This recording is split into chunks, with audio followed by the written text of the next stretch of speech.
Olá, bem-vindos e bem-vindas, um bom dia a todos. Eu sou Denise Barbosa e estamos mais uma vez aqui ao vivo para o McKinsey Talks. McKinsey Talks já se consolidou como um espaço para conversas ao vivo com os maiores experts do mundo sobre temas relevantes para a agenda de negócios. E o assunto de hoje é fascinante. Nós vamos falar sobre os carros voadores e a nova fronteira da mobilidade aérea. Estamos aqui hoje com o André Stein, que é CEO da Eve Air Mobility. O André tem mais de 20 anos de experiência na indústria aeronáutica e hoje lidera a Eve na missão de acelerar o ecossistema de Urban Air Mobility, UAM. Bom dia, André. Bom dia. E o Léo Cabral, que está aqui do meu lado, ele é sócio da McKinsey do escritório de São Paulo. O Léo serve clientes em temas de desenvolvimento e implementação de transformações no segmento de indústria avançada. Bom dia, Léo. Bom dia, Denise. Vale lembrar que vocês de casa poderão fazer perguntas a qualquer momento, usando o botão que fica à direita da tela, caso você esteja no laptop, ou embaixo, se você estiver no celular. Por favor, participem, a participação de vocês é fundamental. Eu tenho certeza que o assunto hoje vai estar bem interessante para você participar. A gente vai começar com uma breve introdução que o Léo vai fazer. Obrigado, Denise. Primeiramente, muito obrigado aí, Stein, por ter aceito esse convite. Um tema fascinante, carros voadores. É um tema que leva a imaginação de todo mundo, né? A cenários bem futurísticos. E a gente quer falar um pouco disso hoje e mostrar que o futuro está chegando. A gente está muito próximo de ter isso aí na realidade nossa do dia a dia. Acho que antes da gente começar, é legal a gente inserir isso no contexto da indústria, né? Existe um segmento da indústria, que é o que a gente chama de mobilidade aérea avançada. Dentro desse segmento, existe o subsegmento que é o transporte de passageiros, que a gente vai falar bastante aqui hoje. E aí estamos falando de transporte dentro da cidade, cidade-periferia, inclusive entre cidades também. Mas além desse, acho que é sempre bom a gente deixar claro, existe também toda a questão logística, transporte de carga, aplicações militares, podem ter aplicações médicas e várias outras aí que o mercado está explorando nesse momento. Para esse mercado ter sucesso, existem várias tecnologias habilitadoras aí que estão sendo desenvolvidas, são tecnologias complexas. Uma delas, e talvez uma das mais complexas, é a questão de propulsão, os motores, né? São motores distribuídos, né? Então tem uma quantidade muito maior de motores, até para prover segurança. São motores elétricos, tem várias vantagens. Tem toda uma questão de gerenciamento de tráfego. Então imagina aí uma cidade como São Paulo, Nova York, você vai estar aí nos céus, então isso é uma coisa muito complexa. Infraestrutura, onde que eles vão pousar, onde que eles vão decolar, como isso vai ser feito, como que você vai fazer a recarga dessas aeronaves ou desses carros voadores, e itens como você vai fazer a interface com o cliente final. É um mercado nascente, mas já tem vários players fortes que estão investindo aí, estão desenvolvendo. A Eve é um deles, mas existem aí cerca de mais uma dezena desses players. E bastante capital no mercado, bastante investidores, é um mercado muito promissor. Então, hoje em dia, eu digo que não está faltando capital para fazer isso acontecer. Então, esse é um pouco de como está. O futuro está próximo, então já tem aí mais de 10 anos que essa tecnologia vem sendo desenvolvida. Várias dessas empresas já têm protótipo, estão aí no processo de certificação, que é uma certificação muito complexa, porque é uma aeronave, um produto muito novo, né? E a gente acredita que isso vai estar no mercado aí em 2, 3 anos, algumas das aeronaves. Esse aqui não é o da Eve, então eu tenho as fotos da Eve ali, como vai ser a aeronave, mas esse cronograma não é dela, mas é uma visão de como a gente acha que esse mercado vai se desenvolver. É um mercado com muita incerteza, mas o que eu acho que está sendo um consenso é que ele pode ser um mercado muito grande. Estamos falando aí, tem algumas estimativas que falam em 400 bilhões de dólares por ano. Logicamente, não é só a venda do produto, mas também todo o ecossistema, né? Um ecossistema bem complexo e longo. E quando a gente olha os relatórios das empresas aí, a gente consegue ver aí mais de 30 bi só nos produtos já para 2030. Então, o que eu acho que realmente é um consenso é que é um mercado que pode ser muito valioso aí para todo mundo. E quando a gente fala de carros voadores, temos que pensar como ecossistema. A questão de desenvolvimento do produto e produção é um dos elos, um elo muito importante, mas tem vários outros elos, né? Fornecimento de componentes novos, né? A gente falou aí de baterias, tem a questão de navegação, todo o financiamento disso. A operação e infraestrutura vão ter elementos muito novos, assim como o tráfego aéreo, e toda a questão de mobilidade, que todas essas empresas vão ter que aprender como lidar com isso aí. Então, isso foi só um panorama para a gente entender um pouco do que a gente está falando aqui e começar a nossa conversa aqui com a Denise e com o Stein. Obrigada, viu, Léo, pela introdução. Agora, Stein, queria que você explicasse para a gente qual que é a proposta de valor do eVTOL em relação aos outros modos de transporte que a gente vê por aí, de transporte aéreo, e o público-alvo. Primeiro, muito obrigado pelo convite. É sempre um prazer ter a oportunidade de compartilhar um pouco do que a gente está pensando, a nossa visão de futuro e como a gente está construindo esse futuro. Quanto à proposta de valor, pensa o que a aviação já fez para todos nós hoje. Que hoje você consegue atravessar um continente, consegue ir de uma cidade a outra, consegue atravessar um oceano em algumas poucas horas. E aí você chega no aeroporto de São Paulo, vai demorar mais algumas poucas horas para chegar em casa. Então, o que nós queremos é trazer todo esse benefício que a mobilidade aérea já trouxe em setores regionais, em setores mais longos, para literalmente mais próximos das pessoas.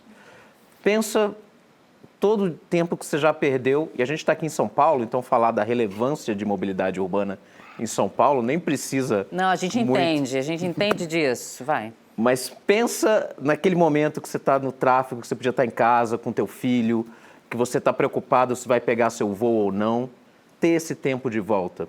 Então essa que é a grande proposta de valor, trazer mais uma opção de mobilidade para dentro da cidade, botando literalmente mais uma dimensão nessa mobilidade. E isso ajuda as pessoas a terem seu tempo de volta. Então essa é a grande proposta de valor e é uma proposta que é para todo mundo.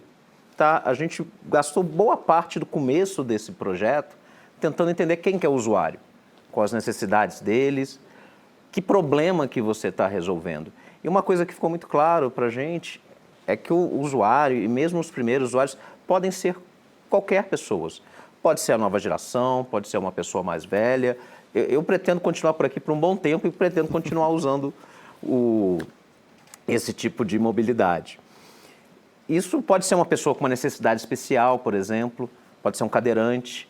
E a gente tem que ser inclusivo nesse ponto. E quanto mais a gente abraçar esse público maior, melhor é para a indústria de mobilidade urbana, para escalar, para crescer. Então, os usuários somos nós. Legal. André, até uma pergunta assim que é uma pergunta básica, mas é uma pergunta muito honesta e que eu ouço bastante. Qual que é a diferença efetiva de um carro voador como esse que a gente está vendo na foto, que é o da Eve, e um helicóptero? Ele é muito mais próximo, a gente tem usado muito carro voador, remete aos Jetsons, mas ele é muito mais próximo, é um avião, tá? O avião hoje ele convergiu para um tubo e uma asa, mas pensa nos primórdios da aviação, quando você tinha muito mais opções e você ainda estava pensando qual o melhor caminho. A mobilidade elétrica trouxe isso de volta, então trouxe mais um grau de liberdade. Você pode ter coisas como propulsão distribuída. Motores elétricos são muito mais simples que turbinas, então você pode ter mais deles, assegurando a segurança, de uma maneira simples, de uma maneira muito segura também, trazendo redundância. Isso faz com que o avião possa voar como um avião. Então, no nosso caso, por exemplo, nós temos 8 rotores para decolar verticalmente. Isso que você está trazendo, a mobilidade aérea mais próxima da cidade tem relação a isso, que é um avião que pode pousar e decolar verticalmente. E a partir do momento que você começa a voar para frente, você começa a voar como uma aeronave, como um avião. Tá? Então, isso tem um impacto muito grande no seu custo de operação, não só pelo fato de você estar reduzindo o consumo de combustível, eliminando o consumo de combustível, mas pela própria eficiência do jeito de voar. Não, perfeito. E até um outro ponto. Você falou da acessibilidade, né? Eu acho que esse é um ponto muito importante e garantir que a gente consiga ter massa crítica e realmente consiga dar acesso para todos nisso. Quão econômico, porque eu acho que um dos fatores aí é a economia e o custo disso. Quão econômico isso vai ser para o usuário final, dada essa tecnologia? Esse é um ponto de ruptura em relação ao helicóptero. Quando a gente estava falando de qual que é a diferença, e o que essa diferença traz de benefício, esse é um dos grandes pontos, tá? No longo prazo, você pode ter uma redução de até ou mais que 80% em relação a um helicóptero comparável. Isso faz com que você acesse um público muito maior. Isso vem pela eletrificação, como eu disse, é algo que elimina um dos grandes custos, ou o grande custo da aviação hoje, que é o combustível. Isso vem por conta da simplificação. Motores elétricos, eles são muito mais simples, eles não têm partes móveis, comparados com uma turbina ou um motor a pistão, por exemplo. Isso faz com que o custo de manutenção seja muito mais simples, muito mais baixo também. Mesmo a parte de piloto, você tem um avião que, mesmo no começo, é muito simples de voar, é uma operação muito mais simplificada, e no futuro, a visão é que se torne autônomo, reduzindo ainda mais esse custo. Isso faz com que o custo para o usuário fique muito próximo do custo de um transporte terrestre. E, na sua opinião, assim, quais são os maiores desafios para a adoção desse tipo de aeronave e o escalonamento dela? Um dos grandes desafios é justamente a aceitação da comunidade, em primeiro lugar.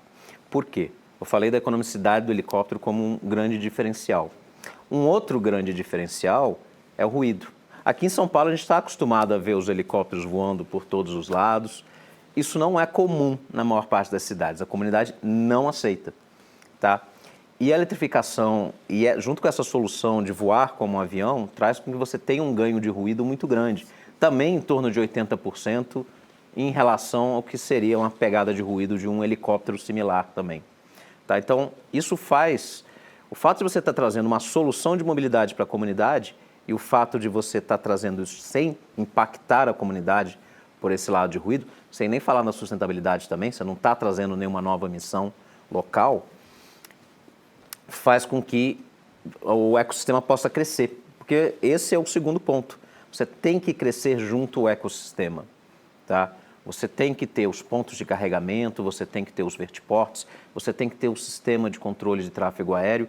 Imagina centenas desses veículos voando numa cidade como São Paulo.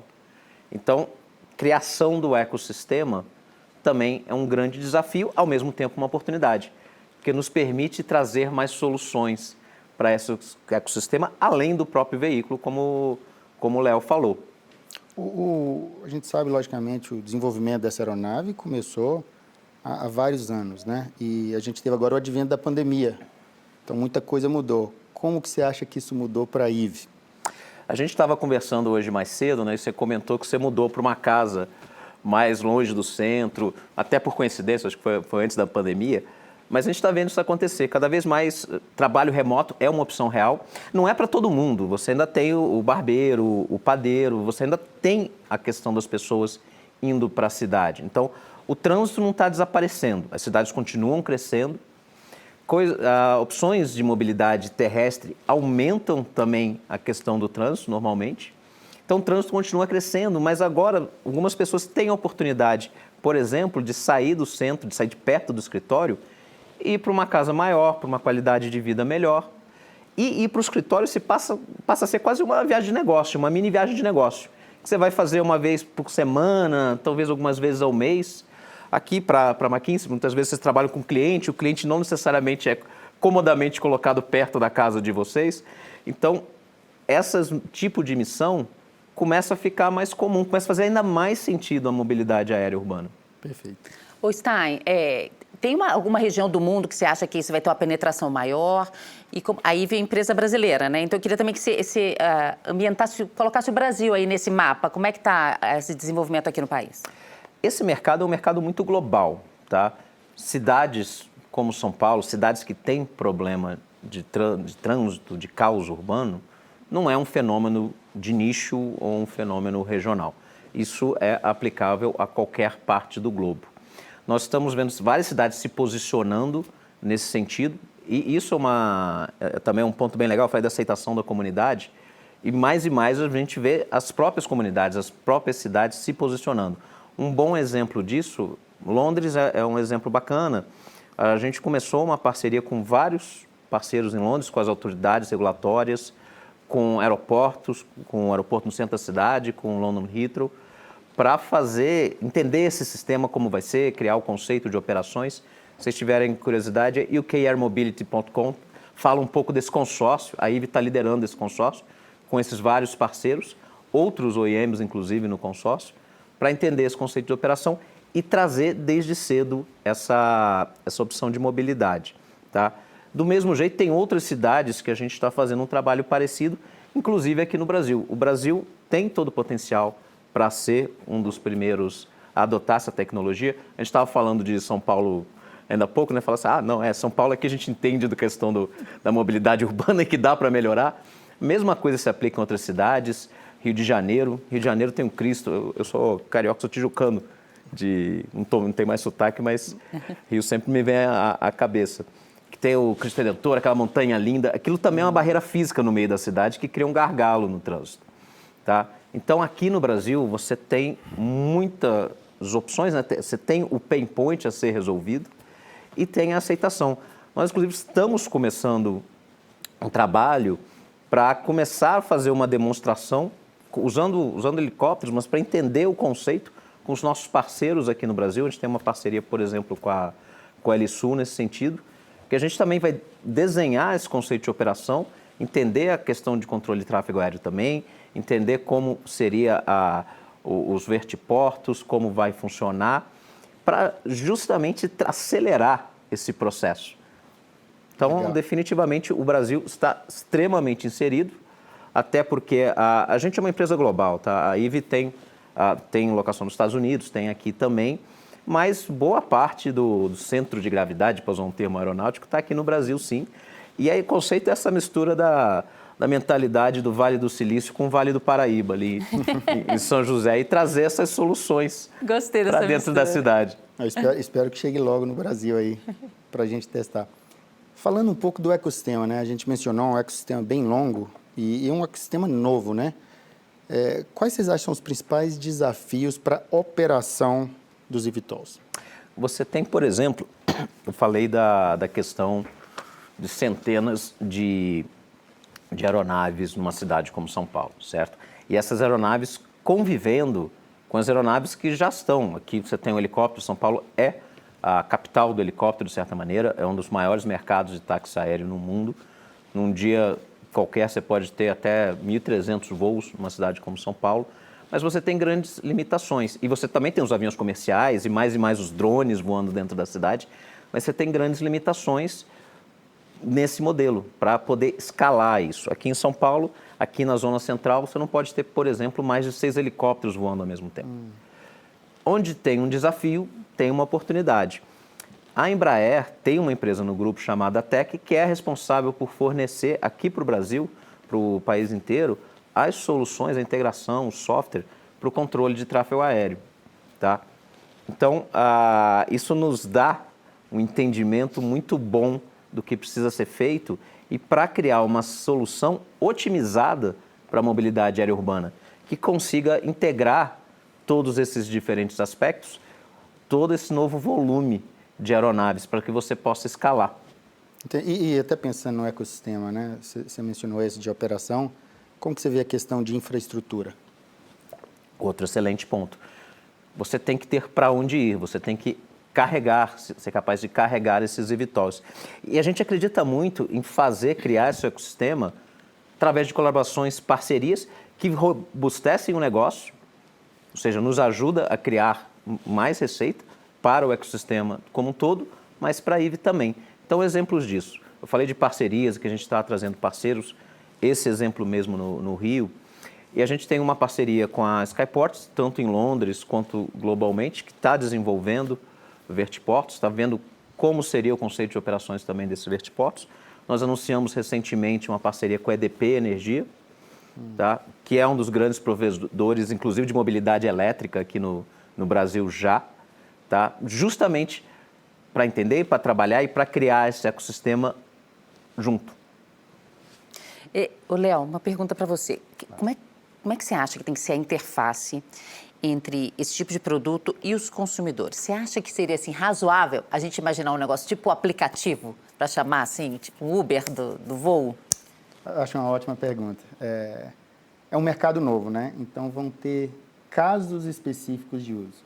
Acho que tem alguns casos, o Stein mencionou aí, por exemplo, de casos mais urbanos, onde você precisa de um dinamismo muito maior. Então, acho que nesses casos a interface com o consumidor vai ser muito mais próxima de aplicativos. A gente falou do Uber, 99 e afins. Então, nesses casos onde o dinamismo é muito alto, acho que sim. Existem também outros casos. Acho que tem o caso, por exemplo, entre cidades. Entre cidades, esse dinamismo talvez não é tão necessário. pode talvez ficar um pouco mais próximo de como é hoje com as linhas aéreas. Então, acho que vai depender muito do caso, da necessidade desse dinamismo e necessidade de segurança, né? Eu acho que, num caso entre cidades, até regulatoriamente, eu acho que vão ter outras exigências, mas no caso urbano, eu acho que deveria e poderia ficar, assim, muito próximo de aplicativos. Você só me permite comentar um pouco mais, você nem precisa imaginar muito, não. E eu estou falando bastante da questão das parcerias, porque é algo que a gente acredita muito, né? Trazer os parceiros certos, desenvolver junto, aumentar nosso pedaço do negócio também, crescer o negócio junto. Mas, por exemplo, a gente anunciou uma parceria com a Blade, que opera em Nova York, é uma plataforma de mobilidade. Anunciou com a Ascent, no Sudeste Asiático, que é outra plataforma de mobilidade, já de mobilidade aérea, já pensando em mobilidade aérea. Anunciou com a Flapper aqui no Brasil e na América Latina, também uma plataforma de mobilidade, um ride-sharing app. Tá? E mais a tendência é crescer esse ecossistema. Também a questão da integração com o modo terrestre é importante. A integração com o modo aéreo no final, se você está pegando um voo, também é importante. A gente acredita muito no que a gente chama da internet da mobilidade. Pensa no que a internet fez com conteúdo dado, você indo de A para B, o conteúdo migrando ali de maneira muito simples, de uma maneira muito integrada, de uma maneira que tem muita tecnologia por trás, em satélite, 5G, fibra ótica, mas que você como usuário nem percebe. A ideia da internet da mobilidade é exatamente trazer isso para o mundo físico. É você como usuário ter essas opções de mobilidade integradas, que para você seja transparente. Você pegue sua bicicleta para chegar no vertiporto, que você chegue no aeroporto para pegar seu voo num avião Embraer, de preferência, para ir para o seu destino final, de uma maneira completamente integrada para você como usuário. Isso faz parte, eu falei desse exercício que a gente está fazendo no Rio, faz parte do que a gente está desenhando. A gente entrevistou muitos usuários, entendeu essa jornada, mas agora a gente quer testar isso aí numa situação parecida com como vai ser a mobilidade aérea urbana do futuro. Consigo até ver, indo de ponta a ponta, você sair da sua casa aqui de maneira completamente integrada, você ir para o aeroporto, chegar no outro aeroporto, de lá ir para o hotel e incluir o hotel e toda a comodidade. Então, você começa a fazer toda a sua logística de forma integrada, né? Acho que a gente falou de carro voador, né? E aí remete muito aos Jetsons que eu falei. Você sabe que essa é uma grande diferença do que está acontecendo hoje para a visão dos Jetsons, né? Ali tinha o carrinho voador, fazia aquele barulhinho. Eu sou velho o suficiente para lembrar dos Jetsons. Mas tinha um negócio que era interessante, que as pessoas, ele tinha o carro dele na garagem dele, e era o Jetson, o Jorge que levava a esposa que ia fazer as compras, mas ele que era o provedor de casa. Então, era um mundo diferente, era um futuro do passado, de certa maneira, né? E hoje, mobilidade cada vez mais é um serviço. A gente vê mobilidade como um serviço. O que você quer trazer é acesso à mobilidade. Você não precisa ter o seu próprio carro. A gente já está vendo isso na mobilidade terrestre. Isso vale para a mobilidade aérea. Com o DNA até de aviação comercial que a gente tem e traz, isso já acontecia na aviação comercial de certa maneira. Dificilmente você tem o seu próprio helicóptero, o seu próprio avião. Você compartilha. Então, essa questão da mobilidade como acesso, acho que tem bastante a ver com o futuro que nós vemos. E eu queria, Stein, que você explicasse um pouquinho para a gente, por favor, a correlação da tecnologia dos eVTOLs com as tecnologias que a gente vê aplicadas nas plataformas aéreas hoje. Tem muita correlação? Tem. Eu falei, o eVTOL ele é uma aeronave. Então, tem coisas que são extremamente complexas que a gente está trazendo essa experiência que a própria Embraer tem. Leis de controle, por exemplo, o que a gente chama de fly-by-wire, né? Como você controla a aeronave. É através de um computador, é através de uma série de softwares que te ajudam a controlar. Seria impossível para um piloto controlar todos esses rotores manualmente. Do mesmo jeito, as aeronaves modernas são pilotadas desse jeito. Para a Embraer já é a quinta geração de fly-by-wire, por exemplo. Nós usamos esse tipo de sistema nos E-Jets originais, no KC-390, no Praetor, na segunda geração dos E-Jets, no E2. E agora estamos usando essa mesma tecnologia, esse mesmo tipo de conhecimento, inclusive lembrando que não é só desenhar um software para fazer isso, é certificar esse software, que é completamente diferente, tá? e trazer isso para o mundo do eVTOL. E eu falo que é completamente diferente, que ele tem essa cara de drone, o drone foi uma grande ruptura na aviação, mas quando você fala de nível de segurança, uma coisa é o nível de segurança de um brinquedo, de algo que se cair não vai causar nenhum estrago. Outra coisa completamente diferente é o nível de segurança que se espera de uma aeronave que não só vai levar passageiros, mas vai levar em grande volume. A gente está falando em escalar. Centenas de aeronaves voando dentro de uma cidade como São Paulo. Então, isso exige um entendimento da tecnologia, do processo de certificação extremamente alto. A Denise mencionou aqui de quais são as tecnologias mais similares. E quais são aquelas onde tem a maior disrupção, que não existiam antes ou era ainda não tão desenvolvida? A própria mobilidade elétrica é uma, tá? Então, você comentou, e esse é uma das grandes rupturas. Ela evoluiu muito na mobilidade terrestre. Quando a gente começou a falar de mobilidade elétrica aérea há alguns anos atrás, ainda era algo que se franzia muito a testa, assim, será que dá para avião esse negócio? E agora é uma coisa que não tem mais volta, já passou do ponto de não retorno. E tem muito a ver a aplicação disso para a mobilidade aérea urbana com o conceito de tecnologia disruptiva. O que é tecnologia disruptiva? É trazer tecnologias que não estão maduras por um certo segmento e aplicar ela num segmento um pouco diferente. Se você parar para pensar na aviação como um todo, né, principalmente na aviação comercial, cada vez mais as aeronaves foram ficando sofisticadas, com mais capacidade, com mais performance. Pega a história da Embraer, que começou com o Bandeirante, um turbo-hélice de 19 assentos, o Brasília, turbo-hélice pressurizado de 30 assentos. Isso há meio século atrás, quando não se fazia bicicleta no Brasil. 145, um jato de 50 assentos, os E-Jets, depois os E-Jets E2, o 195 E2, capaz de levar mais de 140 passageiros. Então, foi algo que foi crescendo. Eu não consigo replicar isso ainda com a mobilidade elétrica. Eu não consigo fazer um jato comercial elétrico de uma maneira madura. Mas eu consigo aplicar essa tecnologia para levar algumas pessoas não tão longe.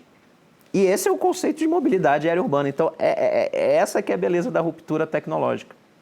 Léo, na sua opinião, quais são os principais desafios de tecnologia e inovação para um player se tornar líder nesse setor? A gente tem olhado bastante isso, né? Acho que a gente vê 3 grandes fatores. Acho que tem o primeiro, que é o consumidor. Você tem que conseguir a adoção. E para você conseguir a adoção, você tem que endereçar os pontos de dor que existem hoje. Não existe outra forma. O consumidor tem que pegar aquilo e aquilo tem que resolver o problema dele. Seja a questão de ruído, seja a questão de comodidade, de tempo, de custo. Então, eu acho que ele tem que endereçar de frente aquele caso que tem uma dor no cliente. Então, acho que a adoção é uma das grandes coisas, acho que seria o primeiro ponto. Tem um segundo ponto, que é a questão dele estar integrado no ecossistema. É um ecossistema novo, é um ecossistema complexo, o Stein mencionou várias vezes, a produção do equipamento é um dos elos do ecossistema, mas ele tem que estar integrado de forma muito serena com todos os pontos, porque senão você não consegue fazer isso ser aplicado de forma escalonada, né? E cada ponto da cadeia de valor tem capacidades completamente diferentes, tem conhecimentos muito específicos, então ele tem que estar integrado. Diria que esse é o segundo ponto. E tem um terceiro ponto, que ele tem que ter um custo razoável. Então, até para garantir a adoção, tem que ser um custo que as pessoas veem o benefício de estar adotando. Então, eu diria que esses 3 pontos são bem importantes, Denise. Ô, Stein, então, quando é que a gente vai ver, na prática, uma aeronave dessa, um eVTOL, voando aqui no Brasil e em outros países da América Latina? A gente está falando de entrada em serviço em 2026, tá? O que para padrões aeronáuticos é logo ali. Então, isso não é uma questão de desenvolvimento tecnológico, estamos pensando num futuro distante, estamos na fronteira disso acontecer. E aí também tem a gente traz uma reputação muito boa. A IVE é uma empresa do Grupo Embraer, a gente está trazendo continua uma parceria forte com a Embraer, dessa reputação de entregar as aeronaves no tempo, na especificação, no custo, que é algo muito raro na indústria. Tá? Então, quando a gente está falando dessas datas, a gente fala com todos esse meio século de história por trás para entender a dimensão da complexidade, a dimensão do problema. Tá? Então a gente está vendo esse futuro aí muito próximo mesmo. É incrível, tá muito pertinho mesmo. Então, olha só, já vou passar por algumas perguntas da audiência que estão chegando aqui pra gente. André, primeira para você. Como é que você enxerga a operação de eVTOL nas cidades? Que tipo de acesso ao espaço aéreo você espera? Por exemplo, limitado a corredores de voo, somente 500 pés de altitude permitidos, acesso irrestrito ao espaço aéreo, etc. Essa pergunta me lembrou aquilo que a gente estava conversando antes de começar, que eu falei assim, a impressão que me dá é que ele vai voar mais baixinho, assim, né? Não tem isso, né? Não, isso vai depender de cidade, de país para país. Cada país tem sua política de controle de espaço aéreo. Daí a importância de engajar cedo nessas discussões com o ambiente regulatório. Eu citei o exemplo de Londres, onde nós já estamos. No ano passado, a gente anunciou uma colaboração na Austrália, em Melbourne, especificamente sobre espaço aéreo. Da mesma maneira, a gente está trabalhando com outras cidades que ainda não estão públicas, mas nos Estados Unidos, na Europa, na Ásia também, tá? Para justamente aumentar esse nível de conhecimento. Ele vai compartilhar os espaços aéreos com várias outras aeronaves. Essa limitação é mais focada no drone, né? No que a gente brinca às vezes que é o burrito drone, né? Mas aqueles drones menores. Não, o eVTOL ele vai voar mais ou menos no mesmo espaço aéreo que o helicóptero voa hoje. Ele pode alavancar muito, inclusive, do controle do espaço aéreo existente. Você não precisa nascer com uma ruptura, tá? Isso facilita a entrada. Para escalar de maneira segura, você tem que mudar. Aqui mesmo você já tem essa limitação. Não é uma coisa do futuro a limitação. Mas em termos tecnológicos, não necessariamente é preciso uma ruptura. O que você precisa é melhorar procedimentos, entender como você pode desenhar esse espaço aéreo para otimizar o tipo de voo, porque ele voa de uma maneira diferente com o helicóptero também. Ele é um avião, né, muito mais próximo de um avião. Então, você também tem que otimizar isso para maximizar a eficiência, garantindo a segurança, trazendo a tecnologia no momento certo para esse escalonamento, para escalar isso. Mas, são, como eu disse, são modos diferentes. Nos Estados Unidos, você chama de espaço aéreo bravo, onde os aviões voam inclusive sem tanto controle ali sobre cidade de aviões, helicópteros. Outras cidades, outros países é um pouco mais controlado. E agora, com esse advento da mobilidade aérea urbana, cada vez mais está se olhando isso com muito carinho. Daí, de novo, a importância de entender, de colaborar para entender quais são as rotas, como é que vai ser o desenho dessas rotas, se elas vão ser rotas mais diretas ou se vai ter que ter algum desvio para acompanhar alguma geografia. Nós fizemos um trabalho muito bacana também com o MIT. Estamos fazendo ainda, para entender, do modo geral, como isso impacta, inclusive, o tamanho do mercado. Porque se você pensar num negócio totalmente sem restrição nenhuma, seria ainda mais gigantesco. Mas aí você começa a colocar, mas eu tenho as questões do espaço aéreo, onde que eu posso voar, se tem corpos de água, se tem área de incêndio, se tem zona de perigo por alguma razão, e para poder desenhar esse espaço aéreo junto com as autoridades regulatórias, mas também desenhar o veículo junto com isso, né? Que você consegue criar e otimizar o ecossistema ao mesmo tempo, que é uma oportunidade única, né? Como você está criando todo o ecossistema, então você consegue otimizar vertiporto, espaço aéreo e veículo de uma maneira integrada, de uma maneira colaborativa.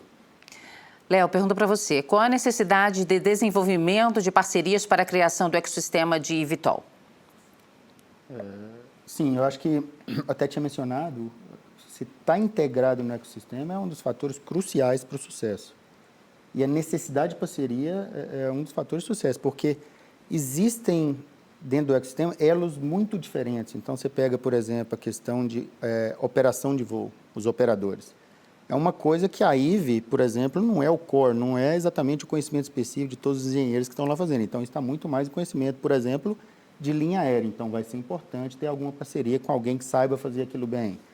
Pensando em coisas, por exemplo, como componentes, baterias. Talvez seria muito capital e muito tempo se a Embraer, além de fazer o IVE, tentasse também desenvolver uma tecnologia nova de bateria. Então, tem que ter uma parceria para aquilo. Então, a gente acha que é muito importante parceria em vários desses elos, né? Acho que tráfego aéreo, o Stein mencionou bem, acho que Muito bom que a coincidência que tem a ATEC já no grupo, né? Mas é uma parceria que vocês vão ter que fazer dentro do grupo entre vocês ali. Mas a parceria em todos os elos vai ser fundamental e importante você ter ao longo de toda a cadeia, para que você tenha uma operação suave e que seja transparente para o usuário final. O usuário final tem que sentir cômodo, pegar de um ponto A e ir para um ponto B e de forma transparente, até para a gente conseguir a adoção. Só para complementar com isso, absolutamente de acordo. Através dessa colaboração, nesse ponto de operações, eu mencionei a LSU aqui no Brasil, mas tem também a Halo, que a gente colocou 200 aeronaves lá, que tem operação em Nova York e em Londres. E a ideia é reinventar como essa relação, inclusive, entre o fabricante de aeronave e o operador. Como é que a gente pode desenhar isso de maneira conjunta para que você tenha essa otimização? E é legal de parceiros como a Halo, que operam em mercados como Nova York, já no voo vertical, né? Já voando, já entendendo como é um pouco essa mobilidade aérea ali dentro da cidade. Londres, falei Londres, também Londres, Nova York, aqui em São Paulo com a Helisul e com esses parceiros da plataforma também que tem esse tipo de operação, para justamente entender. E aí complementar muito do conhecimento que nós já temos, né? Com essa visão da Embraer de trabalhar com operadores no mundo inteiro, que trazem uma visão muito boa para a gente também. Stein, pergunta para você, qual seria o diferencial do modelo da Eve para outros modelos no mundo?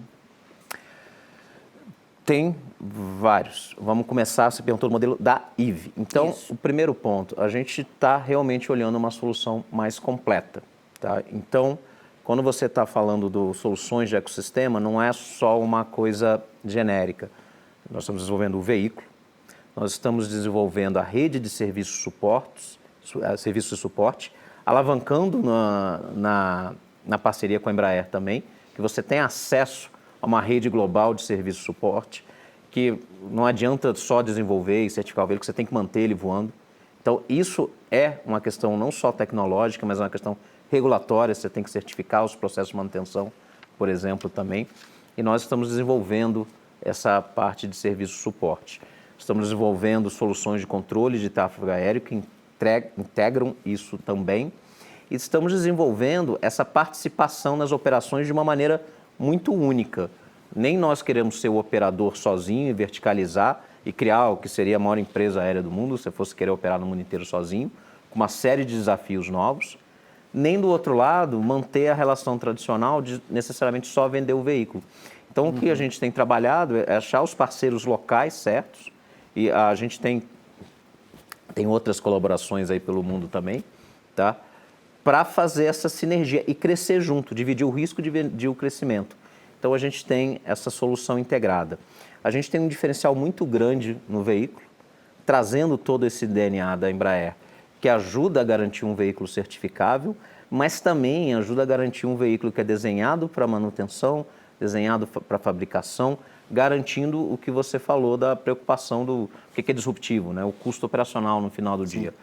Nós temos todo esse histórico desenhando aeronaves, criando aeronaves e servindo aeronaves que operam no setor que é o mais exigente nesse sentido, que é a própria aviação regional.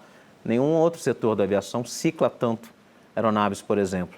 Então, um exemplo dessa filosofia que fica na cara do veículo, quando a gente está falando em desenhar para certificação e para simplicidade, para facilidade de manutenção, confiabilidade, o tipo de solução que a gente adotou de ser um sistema separado, obrigado, Léo, para decolagem e outro para cruzeiro, sem ter partes móveis. Então, você faz com que você simplifique, não tem controle de pitch, não tem tilt. Isso faz com que o veículo fique muito mais certificado, tá? Isso somado ao DNA Embraer faz com que a gente tenha muita confiança que seremos bem-sucedidos nisso. Isso não é algo fácil de replicar.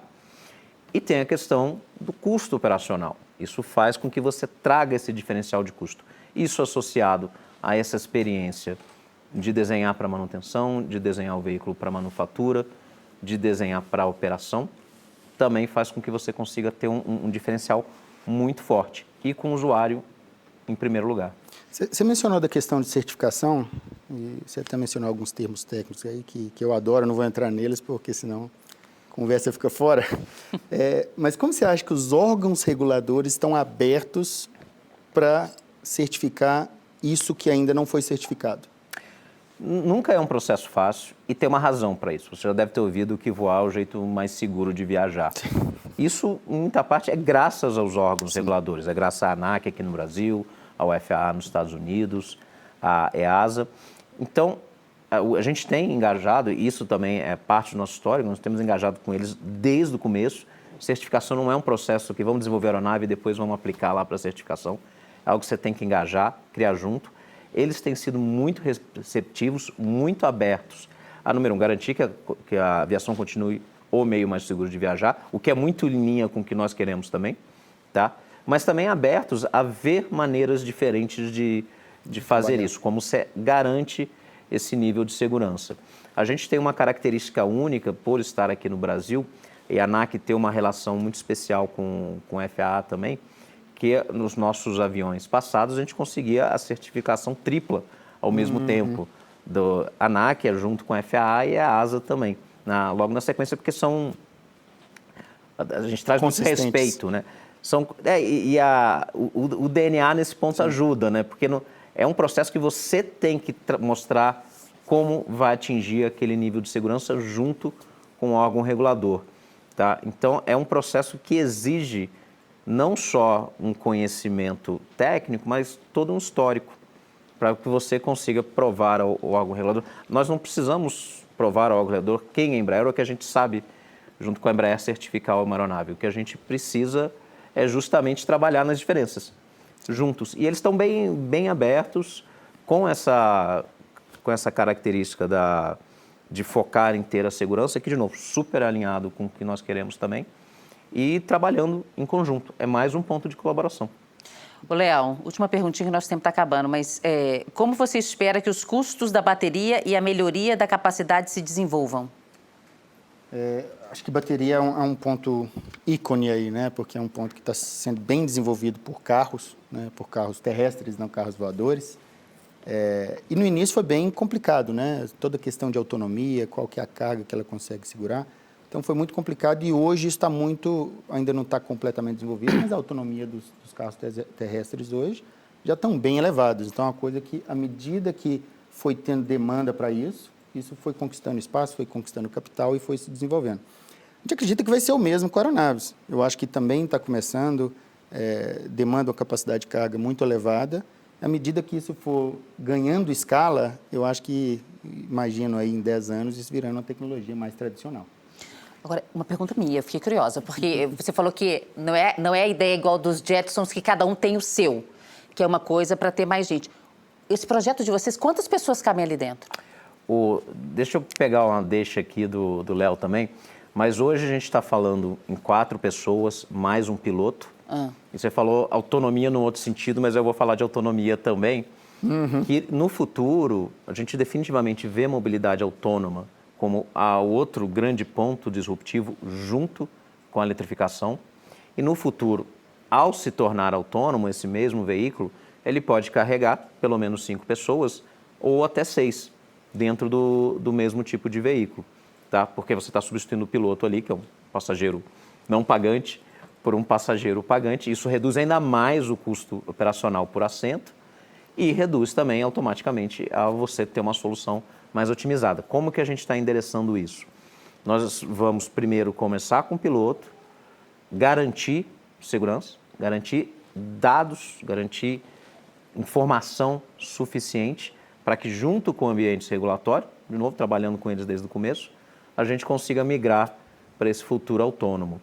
E aí, só pegar também a deixa da bateria, sim, muita alavancagem na indústria automobilística e a tendência no futuro é a bateria se tornar mais eficiente energeticamente, mais barata, que ela passa a ser agora um custo da mobilidade aérea também, né? Que você tem que repor a bateria de tempos em tempos. Então, e aí também tem um negócio legal do DNA que a gente traz, né? Entender essa otimização, entender essa evolução, posicionar o avião, a aeronave na maneira correta, que a gente está levando em conta que vai haver uma evolução ainda também, é muito importante para garantir o custo operacional, que é o que faz a mobilidade aérea urbana acontecer, no volume, na escala, tá? Que precisa, e é um vaso comunicante, você tem, quando você aumenta a escala, você aumenta ainda mais e você vai aumentando o mercado. Então, esse entendimento de entender como posicionar o veículo é algo que a gente traz também muito desse DNA da aviação comercial, tá? Então, esse é um fator importantíssimo. Só um último ponto que eu ia comentar no que você falou, você pode comprar também, tá? É um veículo que vale para uso privado, também faz parte do mercado. A gente vê a grande aplicação na mobilidade como serviço, mas ele também pode ter o seu uso individual. Entendo, mas aí é aquilo que a gente está falando do popularizar, né? Vamos fazer um negócio para todo mundo poder usar, ainda mais que essa nova geração tem essa outra cabeça, não tem a cabeça tanto de ter, mas a cabeça de compartilhar. Gente, é muito interessante. Léo, super obrigada, Stein, fascinante esse assunto. Queria agradecer muito a sua presença aqui com a gente, também essa companhia nos últimos 45 minutos aqui com a gente. Seguinte, gente, também quem mandou pergunta, super obrigada. Para você acompanhar a agenda completa do McKinsey Talks, vá a mckinseytalks.com. Lá você também tem os episódios anteriores, tem muita conversa interessante lá. E o episódio de hoje vai estar liberado na segunda-feira. E a gente também faz versões em áudio. Então, se você gosta de podcast, para poder ouvir quando está caminhando no parque e tal, tá lá no Spotify essas versões todas. Obrigada mais uma vez. A você, muito obrigada. Bom fim de semana e até a próxima. Obrigado. Bom fim de semana. Obrigado.